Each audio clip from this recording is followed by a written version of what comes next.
Welcome back to the Chris Gates Fitness Podcast. Thank you so much for joining me on this episode. I'm super pumped to dive into this one. It's going to be another Q&A. So we got five really good questions to talk about today. I'll run you through the five questions and then we can get right to it. So first question is going to be, my loved ones mock me for living a healthy lifestyle. How do you deal with it? So we'll talk about some strategies you might be able to use and just in general, how that sucks. And I'm sorry to hear that. Question number two, I'm trying to drink a gallon of water a day. Does coffee count? So we'll talk about what actually is going to count for you to try and be as hydrated as you possibly can. Question number three, thoughts on calorie cycling for a bulk or for a maintenance period. Normally we talk about calorie cycling in, the lens of weight loss, but can you use that for trying to maintain your weight or gain weight and build muscle? We'll talk about that. Question number four, what are some tips on staying motivated? And, I think that's a big question, a big problem a lot of people have. So we'll dive into some things that may work for you. And lastly, when cutting, so when trying to lose body fat, should you still be trying to implement progressive overload, or should you just be trying to maintain while in a calorie deficit? So we'll talk about the training aspect of fat loss and really what you should be trying to do and what you should be trying to maximize with your training in order to make as much progress as you can. So we're going to dive into all of that real quick. Before we do, I want to let you know, I have a big announcement coming in August. Okay. And I want to put it on your radar right now. I am going to be opening coaching applications back up and taking on some new clients. I honestly, with the people that I work with and have worked with in the past and through all of the interactions I have on social media, which is like, I don't know, hundreds to thousands of them a week. I know that fall tends to be the most difficult time of year to make all of this stuff work, to stay on track with whatever your fitness or health goal may be. So if you're trying to build muscle, if you're trying to burn fat, lose weight, get in a healthier routine, it can be really difficult. I'm a big sports fan. So I think in addition to connecting with people that want to do stuff with their training and nutrition, I talk to a lot of people who, are also sports fans because we kind of connect that way. And I know football season, throws a big monkey wrench into everything. So football season starts, you got tailgates, you got games to go to, maybe you're going to road trips, you got lots of get-togethers with friends, family to watch the game. And, very rarely are those situations designed for health. And that's okay. They don't need to be, shouldn't have to be. But, it does present some challenges. And obviously then the deeper you get into fall, you're going to run into the holiday season with Thanksgiving, Christmas, New Year's, that type of stuff. So it can just be challenging. And I'm going to be opening things up. I will let you know as soon as I set a date for when coaching applications are going to open. But I want to open things up for you if you're interested in getting help, if you're interested in putting a program together and working together so that I can help you stay on track and really not even just stay on track, but actually maximize what you can do as we head into the fall and just help you be able to game plan for different situations, make sure that things are aligned and strategized and prepped and executed the way that they should be to continue working you in the right direction. So if you're interested, please stay tuned. And there is a link to my coaching page in the show notes of this episode. You could check that out if you want to learn more about coaching, what our interactions and relationship would be like if we work together. So that is in the show notes. I want to just let you know, you can check that out if you want to. But with that said, let's dive into the Q&A. I got these questions from a recent Q&A I did on Instagram. So if you're not following me there, make sure you do. I'm Chris Gates Fitness on Instagram and I'm Chris Gates Fitness everywhere. So if you are on the internet and you want to find me somewhere, especially on social media, just look for my business name, Chris Gates Fitness, and you'll find me. So let's dive into the first question. My loved ones mock me for living a healthy lifestyle. How do you deal with it? I can relate to this one on a personal level because when I decided to start taking my training and nutrition more seriously and start to make a change in my body and my health, I dealt with a lot of blowback as well from family and friends. I was on the smaller end, so I dealt with a lot of like the comments about, just teasing me for being small and how I could never build muscle or look the way that I wanted to look. And then, when I would go to family events and, maybe refrain from eating certain foods because I wanted to eat as nutritious food as I possibly could, or going out with friends and then afterwards not going to get like $5 slices of pizza and just going home and cooking something for myself. There were a lot of uncomfortable moments and a lot of moments where like I could have let people say things that pushed me in the wrong direction or the direction that I didn't want to go. Sometimes I did let those comments push me in a direction I didn't want to go. And it takes a lot of time and resiliency and, belief in what you are doing and what you want to achieve to just keep moving yourself in that direction. So I totally feel for you. I know how this can be. And what I'll really say is there is no solution. You can't, how do I want to say this? You can't adjust other people's behavior. Like you can't control the way people are going to react, the way people are going to interact with you, what they're going to say. You can't do anything about that. You can't control the way they're thinking. So this is really part of the process for you and something you kind of just have to wade your way through despite how uncomfortable it may be. And all I will say is that the more you are committed and consistent with your approach and the things that you want to do, I promise it will get easier. The easier it will get over time. People are always going to have thoughts and feelings and opinions and think that you need to hear them, and they're going to share them with you, especially early on. And typically what happens is you have a first month or two that are kind of uncomfortable.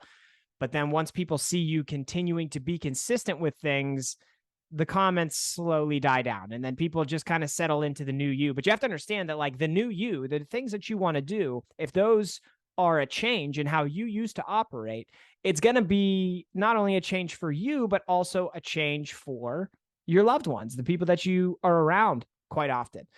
So change for you will be change for them. And I think we all know that change for anybody typically tends to be a bit difficult at first. People do not like change. And when you are a person that they interact with a lot, whatever change you're making for yourself, then they may think like, oh, well, I can't ask so-and-so to go to this place or that place or this place. We can't go out to dinner anymore. We can't go get drinks because he or she is doing something different and leaving me behind. Like there is, probably a certain level of empathy you are going to have for them, even if the things that they're saying and the ways that they're making you feel are things that you don't like. You do have to understand that. Okay.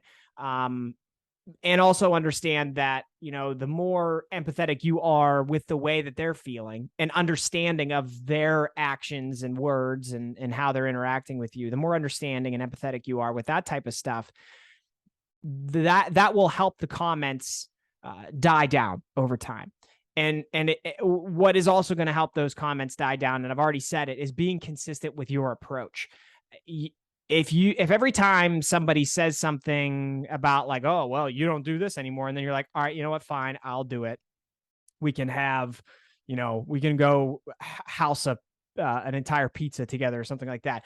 The more you kind of give in to those comments, it's just going to make them want to make those comments more because they know like, okay, he or she says they're doing this, but like, I know I can get them to do what I want to do.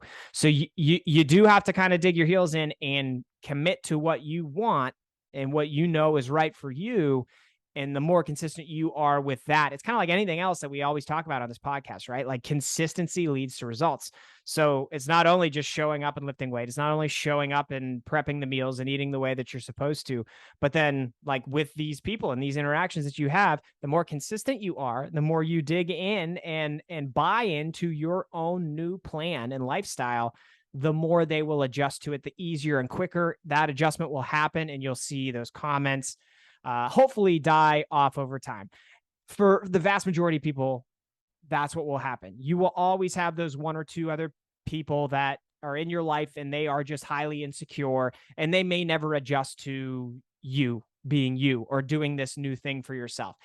And that's just kind of the way it goes. That doesn't mean you have to eliminate that person from your life. Like if it's your mom or dad or somebody like that, you're not going to cut them out of your life, but this kind of applies to anything too. Like the more somebody says something and like if it differs from what you believe in or what you think, the more the person says that thing, you kind of tend to think about it less or you take it less seriously over time, the more that they just say the stupid shit that they're saying.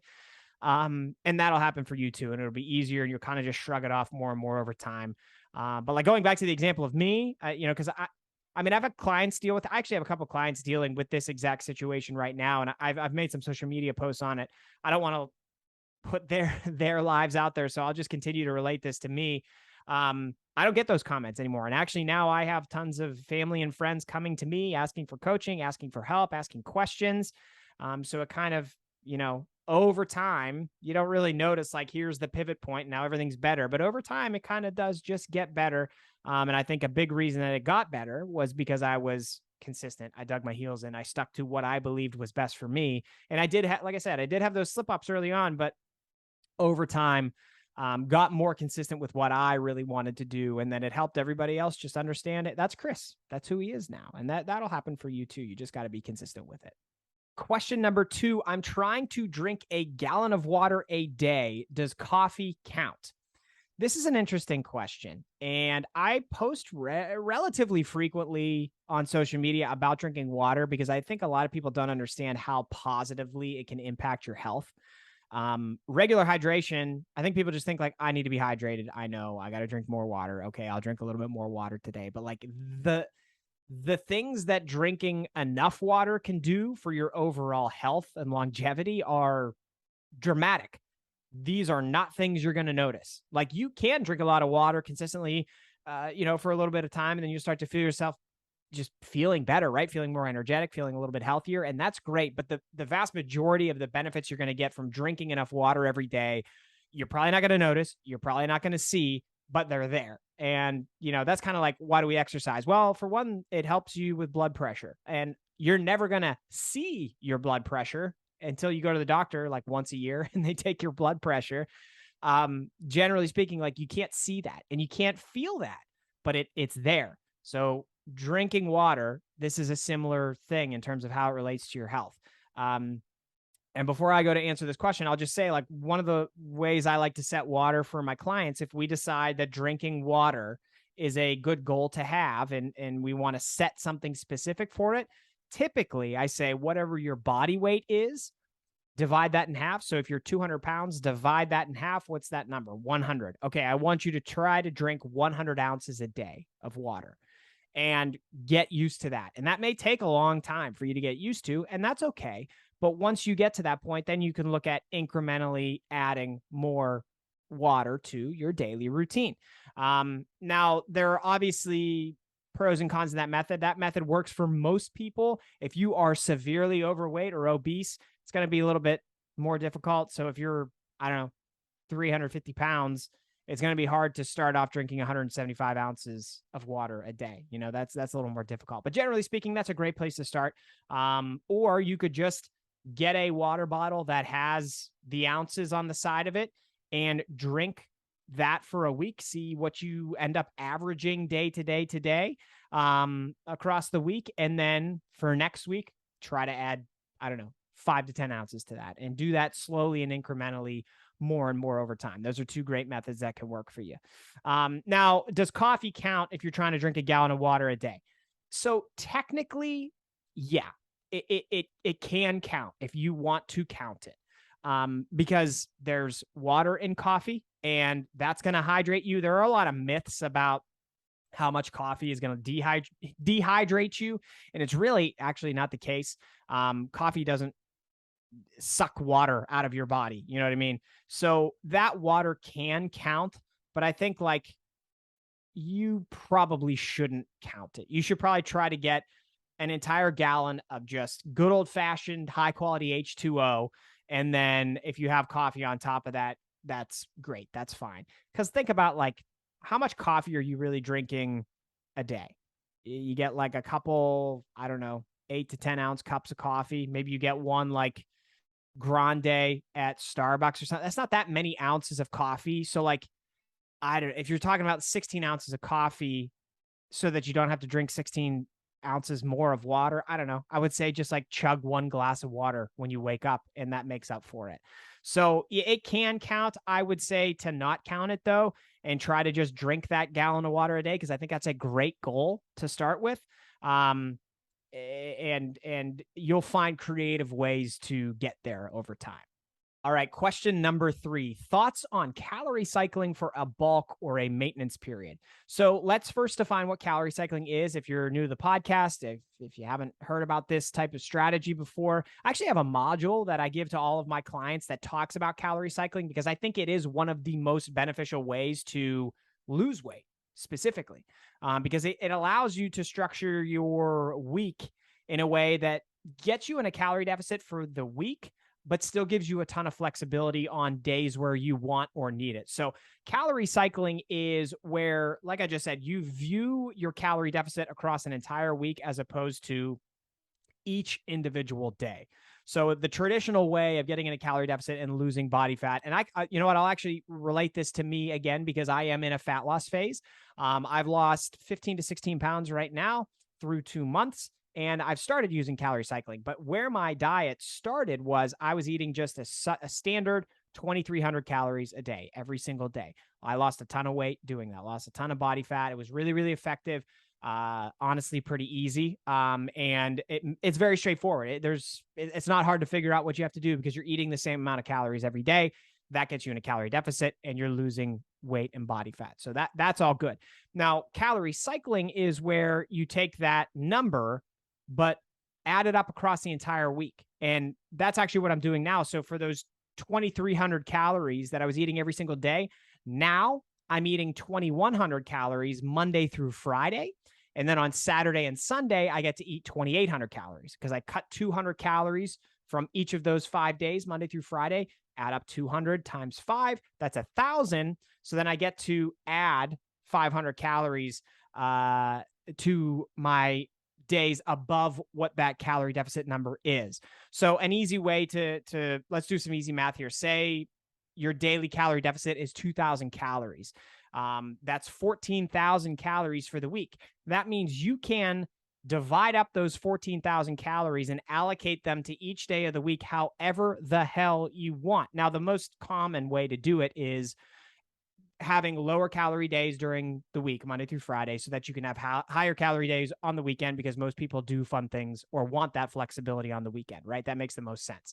So you could, if your calorie deficit number is at 2,000, once again, you could subtract 200 calories from each day. So you could eat 1,800 calories Monday through Friday. Since you saved 1,000 calories across those 5 days, you can take that, add it to your weekend, and break it up. 500 more on Saturday, 500 more on Sunday. So the way you do it is, your calorie deficit number is 2,000, So since you were 200 below that number, Monday through Friday, you get to add 500 on top of that number on the weekend. So 1,800 Monday through Friday, and then 2,500 on Saturday, 2,500 on Sunday. Calorie cycling is awesome for weight loss. Now, can you do it for a bulk? So a bulk would be when you're in a calorie surplus. So you're eating more calories than your body needs. Typically, you're doing that because you want to build muscle. Or can you do that for maintenance when you want to maintain your weight? Let's start there with maintenance. I would say, yes, you can. So technically, you can do it for either one of these. For maintenance, I would say that one probably makes the more sense, because you're maintaining your body weight. You're trying to maintain your physique. You're still going to be eating a lower amount of calories than you would be if you're in a bulk. So you're not trying to aggressively build muscle, build strength, anything like that. You're trying to maintain. I would say, you know what? Yeah, calorie cycling probably makes sense for being in maintenance. Calorie cycling for bulking, I would say, probably does not make sense. And the way I like to I want to have you picture this as, like, think of getting a drip on an IV. If you're hooked up to an IV and it's just constantly dripping, right, and giving you what you need. I kind of look at that as how you need to view calories and protein when you're in a bulk. Like, can you technically do calorie cycling? So like some days in a bulk, you're eating lower calories where you're at maintenance, or maybe even a little bit of a deficit, so that you can have really high calorie days other days. technically you can, but like the way to maximize your progress and recover and build as much muscle as you possibly can in a bulk is to kind of have that constant drip of getting enough calories, getting enough protein, being in a slight calorie surplus, and doing that consistently day after day after day. Because when you're in a bulk, you should be training hard. You should be consistently training hard. And since you're consistently training hard, you need to also be consistently giving your body all of those raw materials, basically, that your body needs. So protein, fats, carbohydrates, enough calories, a slight calorie surplus, getting enough sleep, drinking water, doing all those things that matter and help you build muscle. You need to be doing those things consistently. And when we're talking about growth, as opposed to, cutting fat, it's a bit more important to have that coming in consistently when you're actually trying to build new tissue in your body, because that's what a bulk is. Building muscle is it's an amazing phenomenon where you're building tissue. Your body is adding tissue to itself, and you're trying to get it to add a very specific type of tissue. So I would say for a bulk, calorie cycling, I mean, you can if you want to, but it's not going to give you the most optimal results. You're not going to see the most optimal progress. What will give you the most optimal progress is being in a very slight calorie surplus consistently, and probably eating just about the same amount of calories and protein every single day.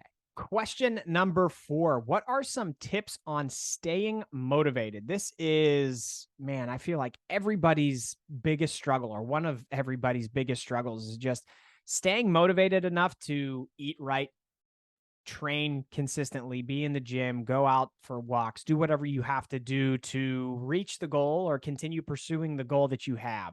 I've actually written an article on 10 tips on how to be more consistent. So if you Google Chris Gates Fitness, how to be more consistent, you will find an article that I wrote that has a ton of details. I'm going to pull from a few of those here, but I would highly recommend you check that article out if you haven't before, and I'll try to remember to put a link to that in the show notes as well. Okay, how to stay motivated. Like, I think there are a lot of things you could do. Here's one option.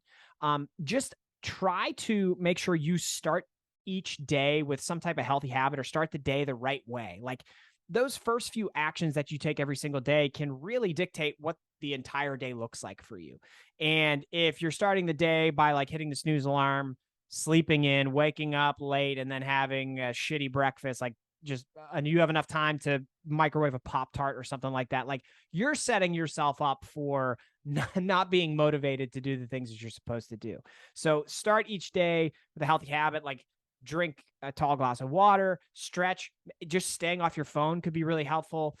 Have a high protein breakfast. Like, any one of these things can just get you started the right way, and then help you feel a bit more motivated to do the other things that you have to do that day. So continue to have your diet fall in line the way that it should, or make sure you go to the gym today because you have a workout plan.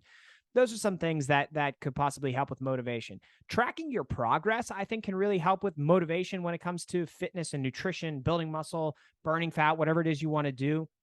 Because when you track your progress, it starts to just give you this whole journal of the things that are or are not working, and especially like when things are working, like if you're trying to lose weight, you're tracking the scale and your waist measurements and your progress photos, and you're starting to see a little bit of change.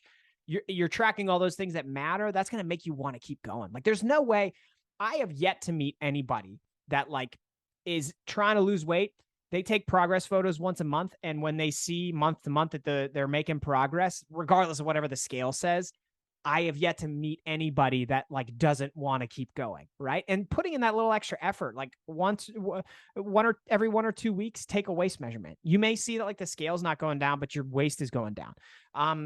Every 2 to 4 weeks, take progress photos so you could see the visual change that's happening. And like, it doesn't even have to be for weight loss. If you're trying to build muscle, make sure you're writing down what you're doing in the gym. So for any of the exercises that you're doing, like, if you're not journaling any of that, it can be really hard to keep going, because you may think like things may feel stale. You may feel like you're not making progress. But if you see like, oh shit, like I've added at least 1 to 2 reps on most of my exercises every single week for the past 12 weeks, then you're like, oh man, I'm making a ton of progress.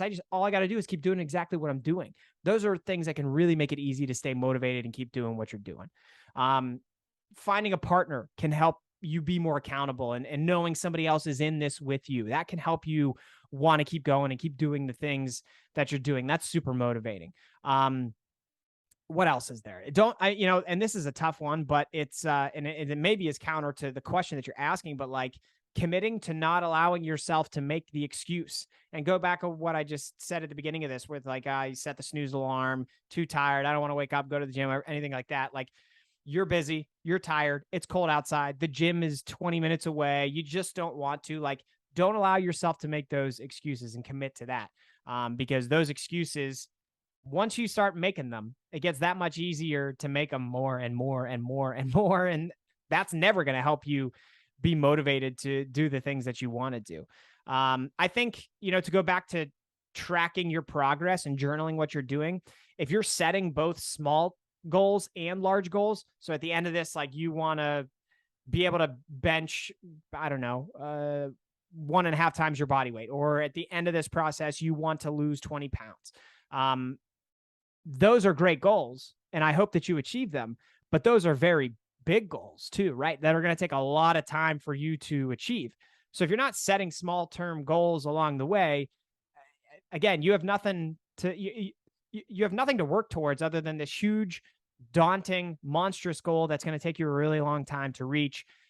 And you may feel lost throughout that process. You may feel unmotivated because you have a week where you don't lose weight, or you have a week where you fail on benching and things feel like they're going in the wrong direction.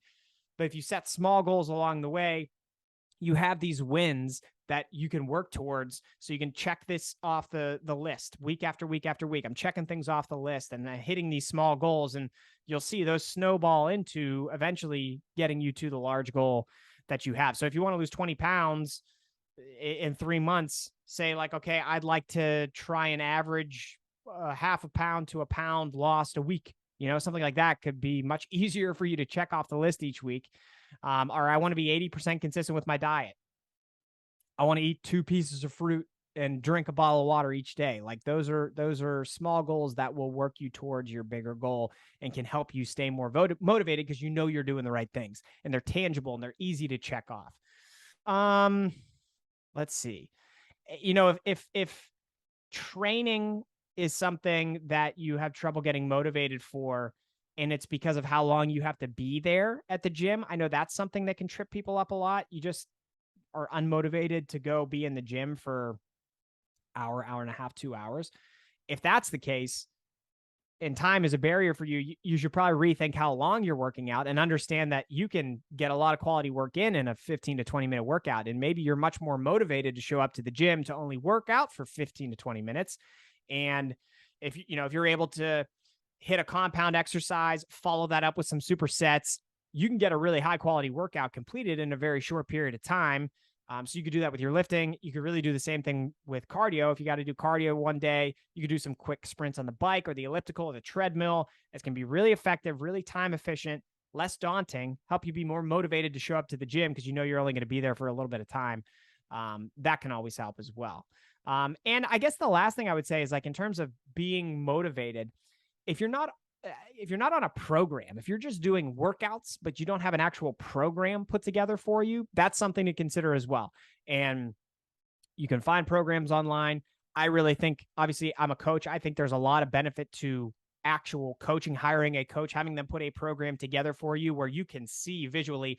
Like, when I map out my programs for my clients, I set them up in a way where, like, you can visually see what you're supposed to do this week, and then like 2, 3, 4 weeks down the line, where it's going to take you, where you're going to be in 4 weeks. And that's super motivating to know, like, if I just keep putting in the work, if I just keep doing what I'm supposed to do with my training, with my nutrition, all the things Chris has outlined for me, I know where I'm going to be in 4 weeks, 8 weeks, 12 weeks. So getting on a program can be really motivating because you have accountability to a coach, and you also know you have all the guesswork taken away so that you know what you're doing is going to pay off if you stick to it over time. That's a lot of stuff, but those are the things that come to mind when I think, like, what are some tips on staying motivated? There's no hack. There's no, like, nobody's motivated to do all this stuff all the time. And I think that's probably the important thing to mention here before we wrap this question up. Nobody is motivated to do this stuff all the time. I am not motivated to train all the time, but I do it because I've done it long enough that it has become a habit. And I think those little things you can do to help you stay consistent will help you be more motivated. And then over time, You don't need motivation anymore because you've done this stuff consistently for so long that it just becomes part of who you are and what you do, and you make time for it. And it's one of the things you plan for, and not one of the things that like you push off and just try to avoid and never end up doing. Okay, fifth and final question. When cutting, should you be trying to implement progressive overload or just maintain? So this is a training question based on trying to lose weight, lose body fat, and progressive overload is really the key to trying to build muscle. And the reason this person asked this question is because typically when you're in a calorie deficit, you're losing body fat, losing weight, you really cannot build muscle. And there's some shades of gray to that. Some of that is true, some of that's not. Like I have found actually way more people can build muscle and burn fat at the same time than people think. Because I don't know, think about it. Like the vast majority of people who train, who pick up weights, and want to, start getting healthier, they haven't lifted consistently before. So when you're a beginner, you can actually build a lot of muscle regardless of what your diet looks like.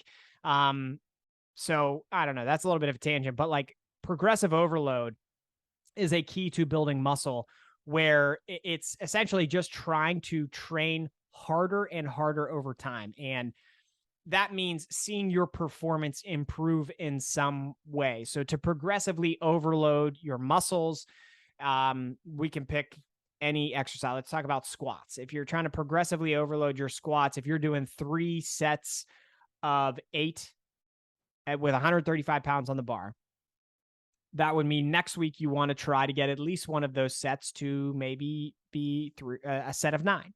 So you want to do at least one more rep. That's one way you can progressively overload. Or if you did 3 sets of 8 with 135 pounds this week, next week, maybe you do 3 sets of 8 with 140 pounds. So you add a little bit of weight. That's progressive overload. Maybe you did 3 sets of 8 this week. Next week, you do 4 sets of 8 with 135 pounds. That is progressive overload because you added another set. Adding slightly more work to your routine that shows that your performance is increasing week to week to week is progressive overload. And it's a key to building muscle, like I said. Now, when cutting, should you be trying to implement progressive overload? I say yes. Now, the reality of cutting and losing body fat is at some point you will not be able to continue to increase your performance. So that's the reality of it. But I think, especially early on in like that first month, even if you're experienced with lifting and you've been at this stuff for a long time, you can continue to increase your performance for a little while. And so that first month, I think you still have a lot of opportunities to add, and you might not be able to add as much as you normally would when you're in a calorie surplus or something like that, but you can increase your performance. And I would say like the best mentality you can have when you're cutting, even though you're in a calorie deficit, is to continue to try and push yourself as much as you possibly can. Like I said, you're going to hit a wall. You're eventually not going to be able to continue to progressively overload yourself. Your numbers are going to probably stall out and hopefully stay there. Sometimes you'll see performance decreases as well over time, depending on how long you're in a calorie deficit and how long you're cutting.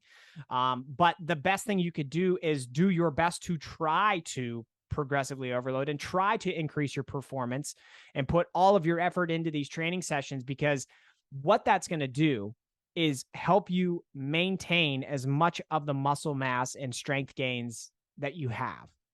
Maintain as much of that as you possibly can. Like I said, maybe even early on, you still build a little bit of muscle or add a little bit of strength. But your body, you need to be doing things in a cut that convinces your body that like we need to hold on to as much muscle as we possibly can. Because muscle is tissue, just like body fat is tissue. You have tons of different types of tissues in your body. Your organs have tissues. Now, you need to be doing things that are hard with your strength training routine to encourage your body to feel like it has to hold on to as much muscle mass as it possibly can. Because like, oh, okay, we're doing these really hard tasks day after day, week after week, got to hold on to muscle. Since we're in a calorie deficit, your brain says, where else can we go for the energy to get through this day? And you can actually maximize the amount of body fat you lose by doing that, because your body will go to utilizing body fat as an energy source. So it's one of the best ways to actually lose as much body fat as you possibly can is to be trying to implement progressive overload in every single one of your training sessions.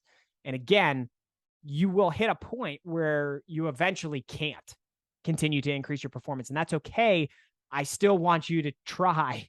Because if you get into that mindset of just like maintaining, I've seen this with clients. I've seen this honestly with myself years ago when I tried to do this stuff. Like there's something about that mindset of, well, I can't do it anymore, so I'm just going to maintain. There's a complacency there where you just accept. It's almost like you accept defeat, and then you don't end up pushing yourself hard enough to even maintain because you just like view it as a loss. And I don't like that mindset. So I want you to continue to try and push yourself as much as you possibly can. And if you do, you're going to get the best results at the end. It's going to be very hard. It's going to be very, very hard. I don't want to sugarcoat it, but you're going to get the best results possible down the road with being consistent with this stuff if you try to progressively overload yourself. So I hope that made sense, and I hope it helped. Thank you so much for listening to this episode of the podcast. That's going to wrap this one up. I appreciate all the questions. Like I said, make sure you follow me. I do Q&As on Instagram every Thursday, and we'll do another one of those here this coming week. And I got that launch of coaching applications coming up, so make sure you stay tuned. I'll have more information on that here in the near future, but we're going to open up things around the end of August to help you manage all of this stuff as we get into fall, and help you not only continue to I guess like not only limit the damage that comes with fall and the holidays, but like screw that. Let's like actually continue to make progress. I will help take all the guesswork out of things for you, and we'll just continue to crush it. So looking forward to that. Check out the links in the show notes to learn more, and I will talk to you again soon.